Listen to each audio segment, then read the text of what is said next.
Salut, moi c'est Geoffrey de la rubrique des entrepreneurs et bienvenue sur cette chaîne où j'aide les entrepreneurs à maîtriser leur gestion d'entreprise et à déchiffrer la compta et la fisca grâce à du contenu très simple et compris par tout le monde. Et aujourd'hui, je t'explique comment te verser des dividendes en mode bien entendu propre et légal. On va quand même essayer de t'éviter un débarquement du contrôleur à la maison. Et que tu sois en SASU, SARL ou une autre société soumise à l'IS, c'est crucial de respecter les règles.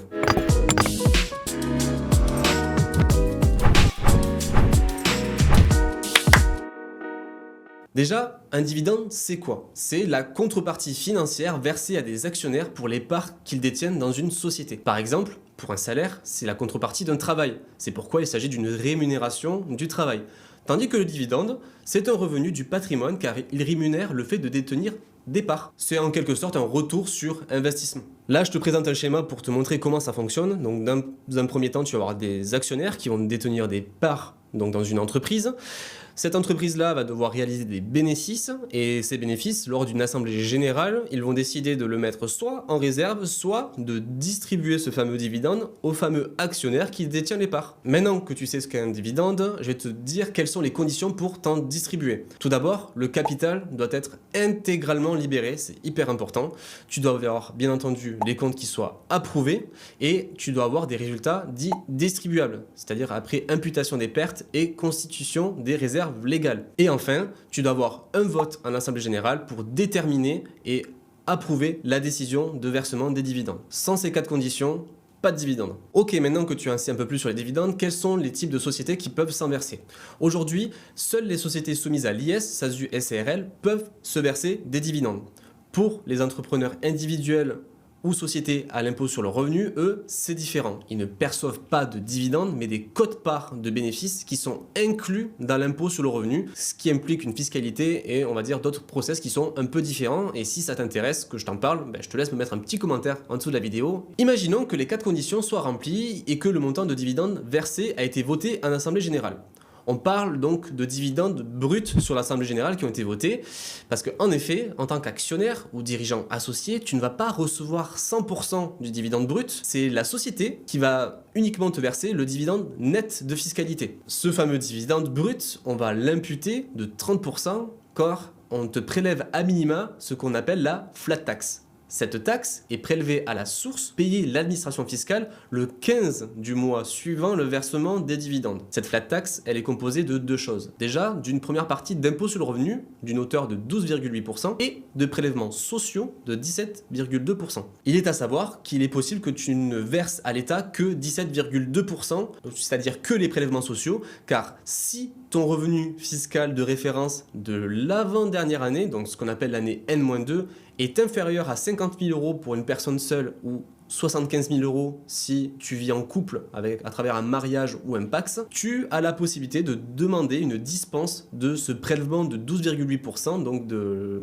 l'impôt sur le revenu, et de faire une demande de dispense avant le 30 novembre de l'année précédente. Donc imaginons que nous sommes en 2025, tu te verse ce fameux dividende en 2025, tu dois faire la demande de dispense avant le 30 novembre 2024 et ça va se baser pour savoir si tu as le droit à la dispense par rapport à tes revenus 2023. Alors attention, tu es uniquement dispensé sur le prélèvement à la source. Si jamais ton foyer fiscal a évolué entre-temps, entre 2023 et 2025 à travers mon exemple, et que tu es donc imposable au moment de la déclaration de revenus, tu paieras forcément de la fiscalité sur ces dividendes par rapport à ça.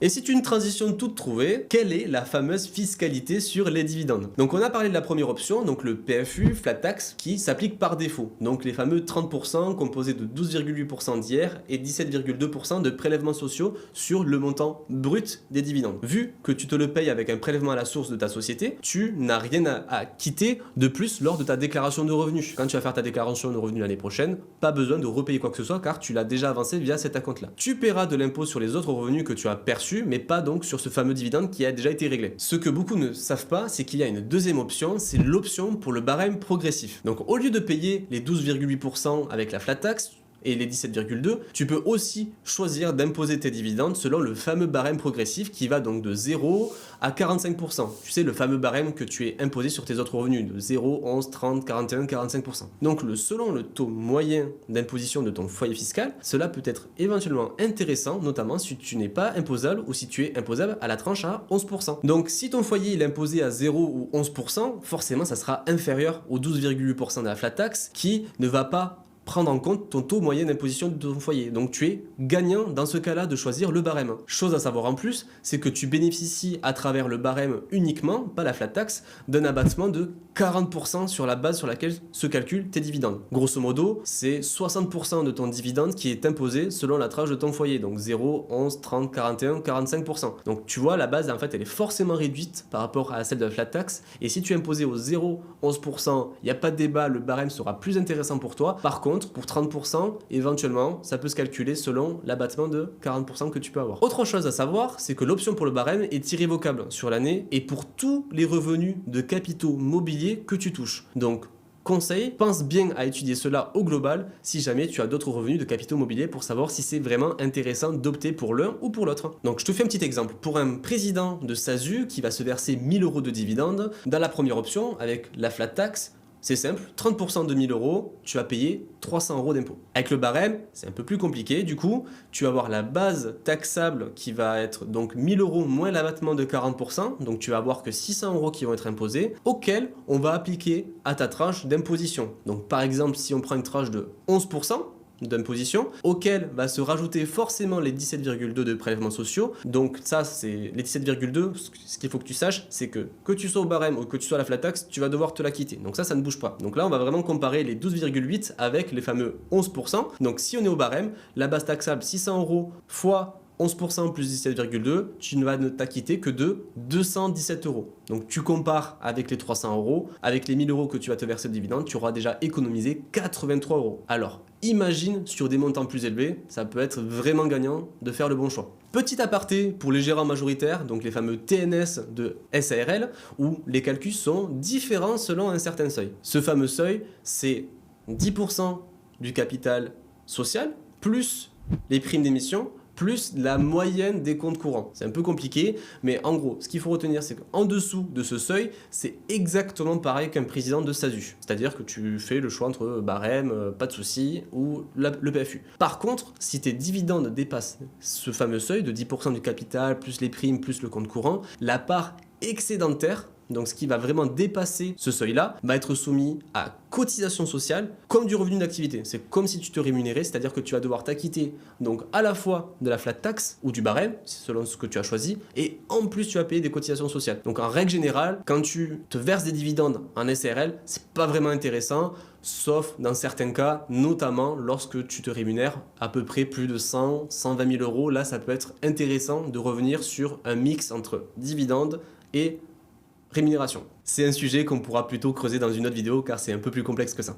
Quelles sont les erreurs que tu ne dois pas commettre lorsque tu te verses des dividendes? Déjà, attention, c'est de ne pas faire de simulation pour comparer le barème, l'option 1, et la flat tax, l'option 2. Parce que forcément, entre l'une et l'autre, si tu ne fais pas de simulation, il est possible que tu zappes une optimisation fiscale entre ce choix que l'administration fiscale te propose. La deuxième erreur, c'est d'oublier de cocher la case 2OP si jamais le barème est plus avantageux. Car par défaut, attention, c'est la flat tax qui s'applique. Troisième point, c'est d'oublier la décision d'AG. Si tu oublies de faire une assemblée générale, tu n'as pas le droit de te verser de dividendes. En quatrième point, c'est de ne pas respecter les conditions légales. Tout ça peut déclencher des redressements fiscaux. Donc fais bien attention que tu as bien doté la réserve légale et que tu as bien un bénéfice distribuable. Et en dernier point, la grosse erreur, c'est de te verser que des dividendes. En effet, je te conseille vivement de te verser des dividendes, bien entendu, mais par contre de mixer ça avec un minimum de rémunération déjà pour cotiser au 4 trimestres de retraite, donc de te verser à minima 7 000 euros en 2025 pour au moins cotiser au 4 trimestres de retraite parce que les dividendes ne te donnent droit à aucune couverture sociale. Et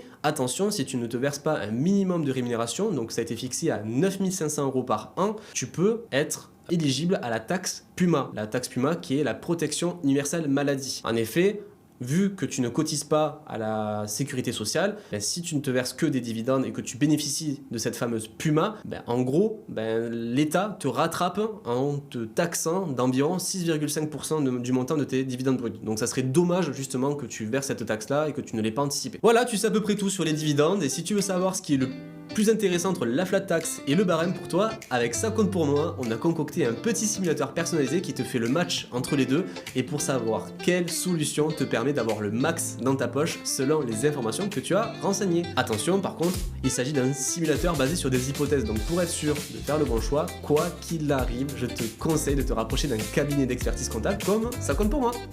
Je te remercie pour ton écoute et je te dis à très vite sur la chaîne de la rubrique des entrepreneurs. Ciao ciao.